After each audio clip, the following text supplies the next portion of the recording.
Hi, this is Jamie Steinberg with Starry Constellation Magazine. Dana, I'm quite intrigued by your character, Margaret, and how she gets along or so with Dwight. Talk about the backstory you were given about their kind of connection.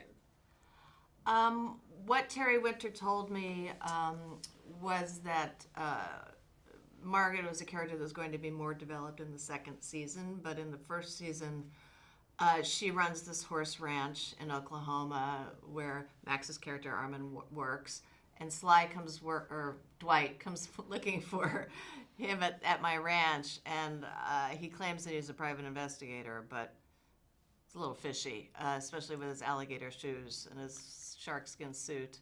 So I'm not quite sure what's going on, and I don't trust him. But as Dwight and Margaret get to know each other, there's a bit of a flirtation, there's a bit of a dance, and then it starts to become who's using who. We don't quite know where it's going, but it's definitely going someplace different.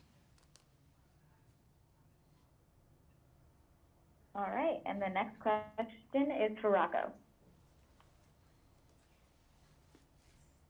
Hi, thanks for doing this. And what I wanted to ask you is, I'm sure being on set, there's a lot of cool things to happen. Was there any funny or cool behind the scenes stories that happened while you both were filming on set? I almost got trampled to death by a horse. Did you? Oh, wow. That's funny. Oh, okay. Dana? And we all laughed. It was hysterical. Gosh, I don't know. I feel like, when we're on set, we're so focused on getting it done that I don't think we had a lot of time to play, did we? No. I mean, obviously there's this downtime on sets, where you're just, bored. But Yeah. no, I mean, all the fun was had in front of the cameras. Yeah, I think for me, the last episode, there's a moment where Stallone's character has to get on a horse. And that was interesting because the poor man has had so many operations from all the stunts that he's done that it was a bit of a yeah. He did it, though. He did it, but it was a bit of oh my God, be careful, because it's not easy getting on a horse, as we learned. No, it is not. Yeah. No, it is not. They're a prey animal, I learned. That's why they're so unpredictable. They're the prey. Yes, yeah. yeah, Yes. no doubt. Yes. Yes. I'm glad to see, Max, you didn't get stomped by the horse. Thank you. Me too. Thanks, All right. thanks. Michael, you have the next question. Hi there. I just wanted to talk about the fact that you are both very well-established voice actors as well. And Dana, when I listen to you, all I hear is Lois Lane. So I wanted to ask and give you a fun one. Was anybody, whether he was on set or not, daring enough to do a Sly impression? Not while he was around. But we all did it But when we he all wasn't did around. it when he wasn't around. We would get together, me, Dominic, Vinny, Chris, Calvino, and we'd run lines. We'd learn lines together, and somebody inevitably would have to read Sly's lines, and Vinny would always do Sly, that famous Stallone cadence, but never in front of the man. All right, Monica, you have the next question. Hi, this is for both of you guys. Obviously, I've watched both of you in multiple projects. Super excited for this one. You guys are fantastic. So I wanted to know for Margaret and for Armand and for you guys, what was it like developing them and then kind of working on the ranch and learning all of that, but having to balance sort of getting pulled in a little bit into that mob mentality and some of the drama that comes along with that? Well, it's great when you get to work outside because you don't have to do a lot of acting. It's it's not a set. It's real life. It actually was a working ranch, and it was gorgeous. Beautiful. Yeah, and you have horses, and you get the smells, and you get the shit, and all that stuff. So that kind of makes it so much easier. For me, the hardest thing was getting back on a horse because I've done a lot of westerns. People think I ride, and I don't. So I just decided on this. I was going to get over that because obviously, for some reason I need to be on a horse because it keeps happening. So I tell the story that before I went to Oklahoma, Chloe Webb, who was on China Beach with me, has become a horse therapist, wherein she uses horses for emotional therapy. And she works with, vets, military vets or people who are scared of horses. And horses are great for therapy. They really are, because they feel everything. As you said, they're prey. And the reason they feel everything is because they're wondering who's going to attack them next. So I had a session with Chloe up in Malibu, and I cried like a baby. And you realize that the horse is as scared as you are. And I got on the horse again, and I rode, and I'm over it. So it was kind of a fantastic thing for me. I'm definitely afraid of them. I never wanted to cross behind the horse. I was told that, if you go behind the horse, you have to never break contact with your hand on their body. But I just was deathly afraid of getting kicked. Yeah. I didn't have to ride, but I did have to a couple of times walk a horse across, the pasture, whatever, from point A to point B. And it was probably the hardest thing, just that simple thing. I was drenched in sweat. It was 110 degrees out.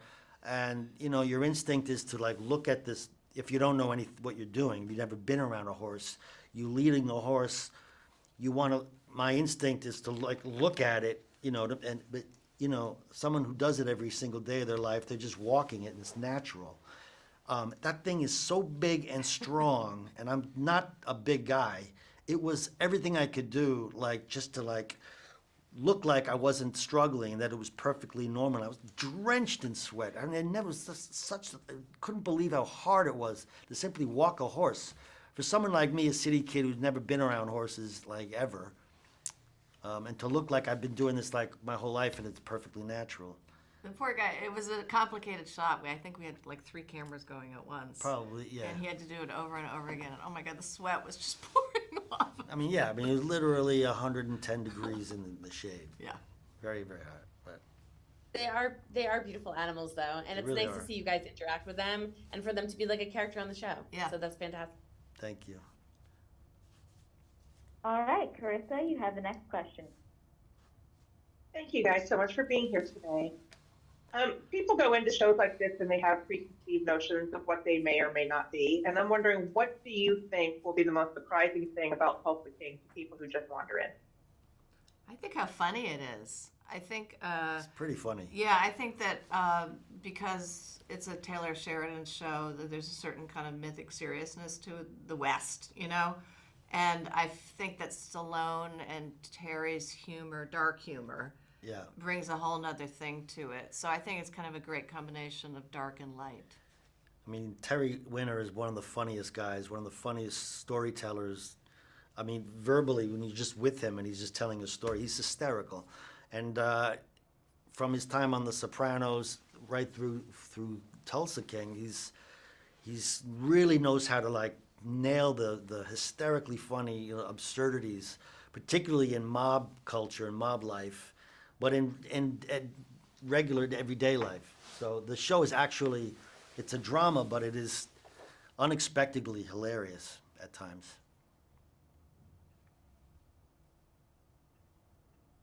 All right, Jamie, you have time for another question.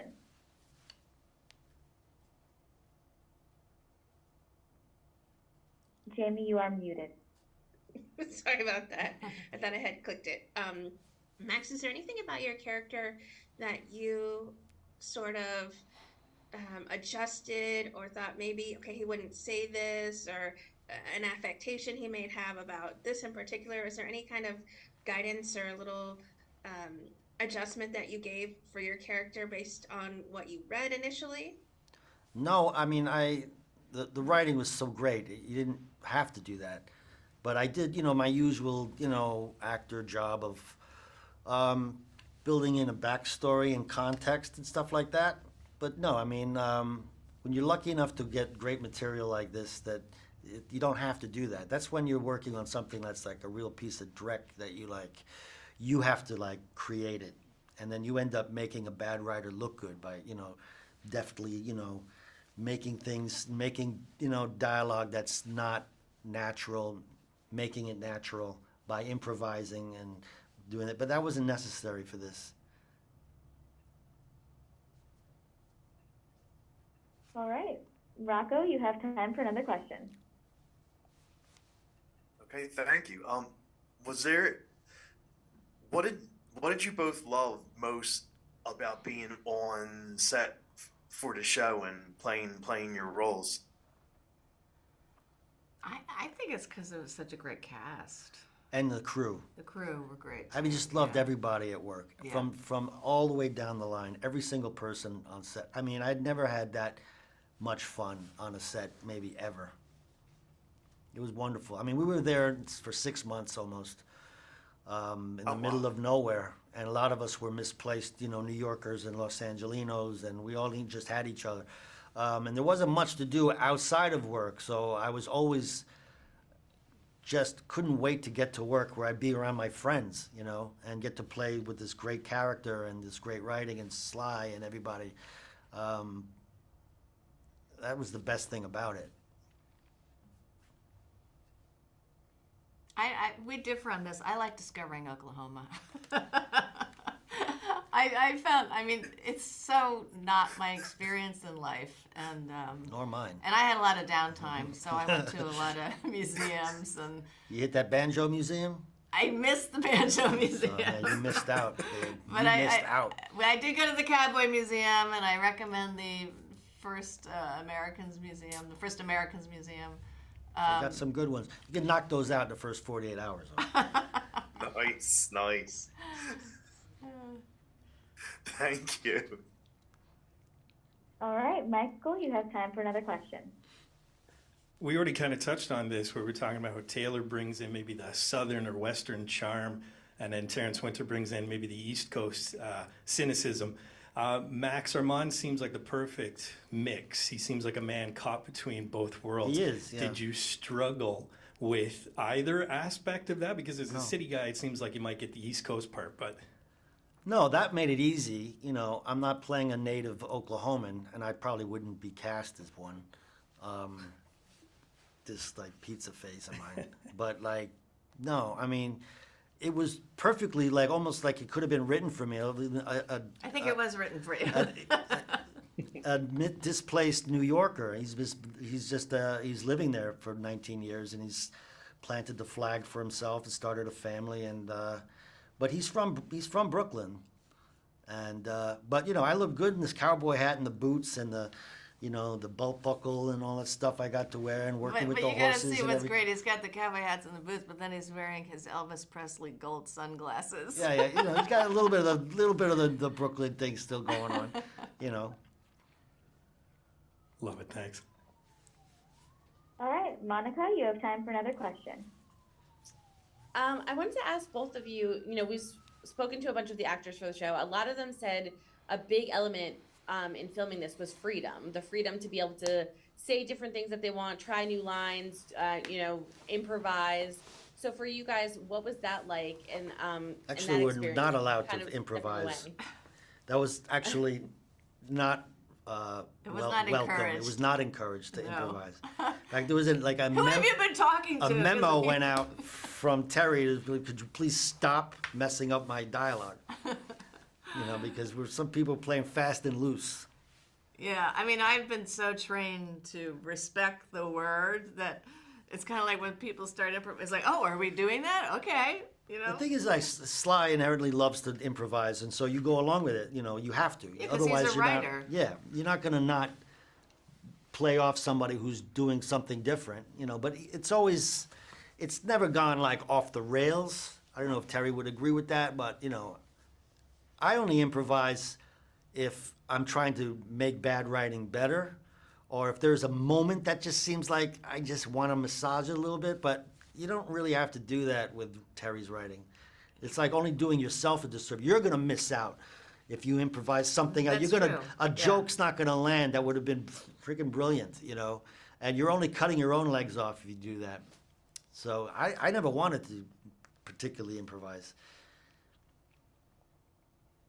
Thank you guys so much. It's so interesting how all of you did a different method, but it works. It all works when you watch it.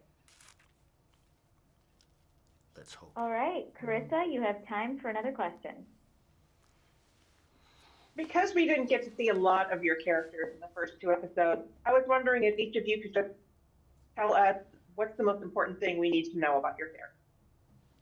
I think for Margaret, is that not as all as it seems, that you think she's just this woman who really likes horses, but that she might have another agenda because there's an ex-husband somewhere that is really a problem.